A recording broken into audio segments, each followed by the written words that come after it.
Good morning everybody, welcome back to Cilinix Crypto. Hope you're all doing great. Welcome to this new video this morning on Ethereum. We're going to do a full update. We'll talk about the technicals, we'll talk about the fundamentals a little bit, but I wanted to speak on the fundamentals more generally, right? So right now what's going on and what's influencing the markets is obviously, you know, general financial market fundamentals, right? So for example, Elon Musk said something yesterday about that big beautiful bill that Trump is pushing.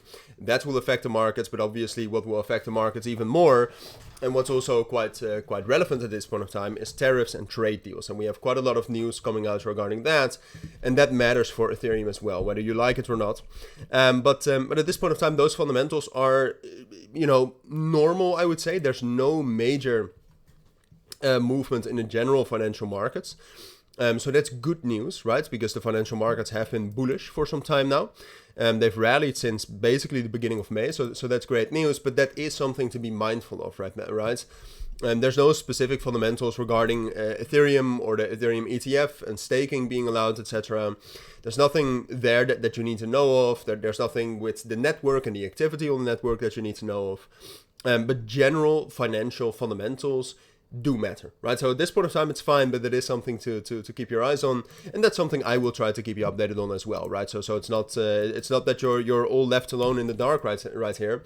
I'll try to help you as best as I can. But all right, especially in these daily Ethereum videos.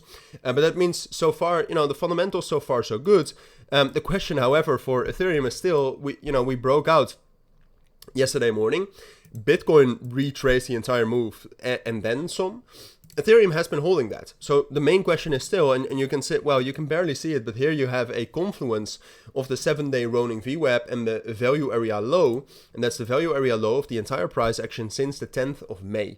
So that's pretty major that we are still holding that at this point of time. And what I said yesterday is I think it's most likely we will be able to hold this breakout, and I think we're going for the point of control right here at 2530, which, you know, we did not reach that, my apologies, but into that area, and then later also into the yearly rolling VWAP. As long, you know, at this point of time, I still think that, right? Not much has changed with the price action of Ethereum, and that's good news, because fundamentally and for Bitcoin, things have changed.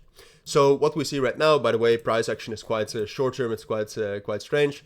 So what we have seen because of that is that ETH BTC is doing a better job, and it's respecting some sort of an uptrend right here, some sort of recovery, and that is what we want to see, right? Because if ETH BTC is strong, then we can expect Ethereum strength even when Bitcoin is dropping down like it is doing right now. And then if Bitcoin is moving up like it is right now, this last 1 hour candle, then we can expect Ethereum to do better.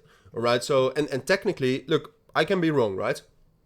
And things can change. Fundamentals can change. We can get some bearish news, and then all of a sudden we turn bearish. The most important level is 2450. As long as we hold that, we're fine.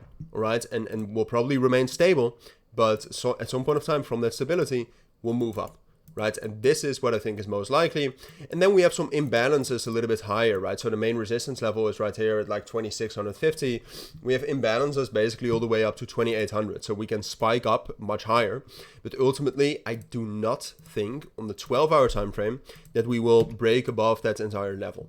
So that's maybe the bad news. But short term, I'm bullish on Ethereum. As long as 2450 holds, which I do expect, I'm bullish on Ethereum, and I think we can rally up, even though, you know, stability, consolidation might be more likely short term. But those are my thoughts. I think that's what you need to know regarding Ethereum for now, for today, but also going into the rest of the week.